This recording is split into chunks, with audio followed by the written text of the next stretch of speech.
সমঝোতা স্মারকে সইয়ের পর চূড়ান্ত চুক্তিতে পৌঁছানোর লক্ষ্যে ইরান যুক্তরাষ্ট্র প্রতিনিধি দলের মধ্যে প্রথম দফার আলোচনা শেষ হয়েছে। সুইজারল্যান্ডের জেনেভায় টানা 18 ঘন্টা বৈঠকের পর দুই পক্ষ ইতিবাচক বার্তা দিলেও এখন প্রশ্ন হচ্ছে, আলোচনা তো হলো, এরপর কি? কাতার ও পাকিস্তানের মধ্যস্থতায় অনুষ্ঠিত এই বৈঠকের পর দুই দেশ 60 দিনের মধ্যে একটি চূড়ান্ত চুক্তিতে পৌঁছানোর লক্ষ্যে একটি রোড ম্যাপে সম্মত হয়েছে। মধ্যস্থতাকারীরা বলছেন, এটি শুধু একটি আলোচনা নয়, বরং মধ্যপ্রাচ্যের ভবিষ্যৎ নিরাপত্তা কাঠামো গঠনের প্রথম ধাপ। বৈঠক শেষে মার্কিন ভাইস প্রেসিডেন্ট জেডি ভ্যান্স আশাবাদী কণ্ঠে বলেন, আমাদের জন্য খুবই ভালো একটি দিন ছিল। আমরা উল্লেখযোগ্য অগ্রগতি করেছি। আমরা ঠিক সেটিই অর্জন করেছি যা করতে চেয়েছিলাম।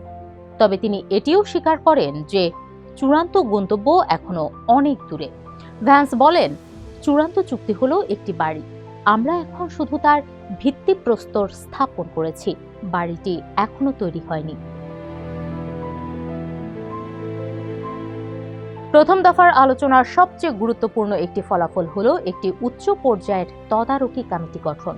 এই কমিটি পরবর্তী আলোচনাগুলোর রাজনৈতিক তত্ত্বাবধান করবে। পাশাপাশি পারমাণবিক কর্মসূচি, নিষেধাজ্ঞা প্রত্যাহার এবং বিরোধ নিষ্পত্তির জন্য পৃথক ওয়ার্কিং গ্রুপও গঠন করা হয়েছে। এছাড়া হরমুজ প্রণালী নিয়ে সরাসরি যোগাযোগ ব্যবস্থা চালুর সিদ্ধান্ত হয়েছে। বিশ্বের প্রায় 20% তেল ও গ্যাস এই পথ দিয়ে পরিবাহিত হয়।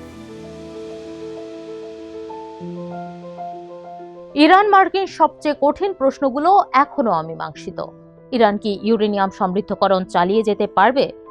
মজুদ উচ্চমাত্রা সমৃদ্ধ ইউরেনিয়ামের ভবিষ্যৎ কি হবে? আন্তর্জাতিক পরিদর্শনের পরিধি কতটা হবে? আর কবে প্রত্যাহার হবে মার্কিন নিষেধাজ্ঞা?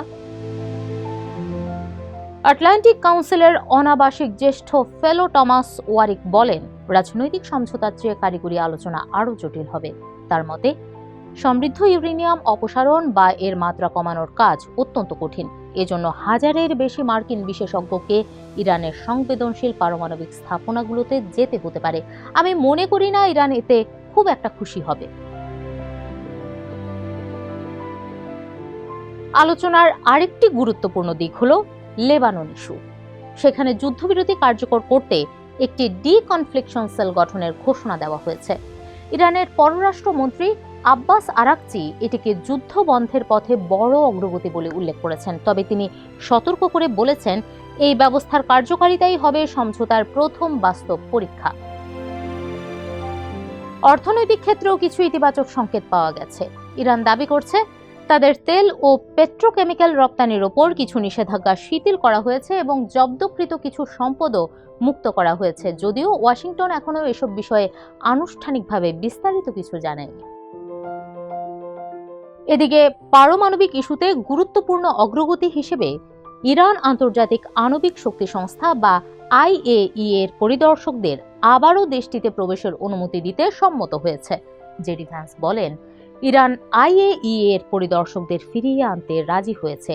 এটি মার্কিন জনগণের জন্য একটি বড় মাইলফলক এবং ইরানের পারমাণবিক অস্ত্র কর্মসূচির স্থায়ী অবসানের পথে প্রথম পদক্ষেপ। আগামী 60 দিনই হবে সবচেয়ে গুরুত্বপূর্ণ সময়। এই সময়ে কারিগরি পর্যায়ের একাধিক বৈঠক হবে। সেখানে নিষেধাজ্ঞা, পারমাণবিক কর্মসূচি, হরমুজ প্রণালী এবং লেবাননের নিরাপত্তা পরিস্থিতি নিয়ে বিস্তারিত আলোচনা চলবে। তবে বাস্তবতা হলো, এখনো বহু জটিল প্রশ্নের উত্তর মেলেনি।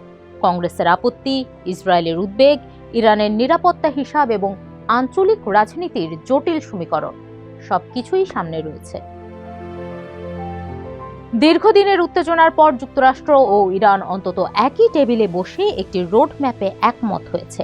তাই আপাতত বলা যায়, মধ্যপ্রাচ্যে যুদ্ধের ছায়া পুরোপুরি না সরলেও কূটনীতির জন্য একটি নতুন দরজা খুলেছে।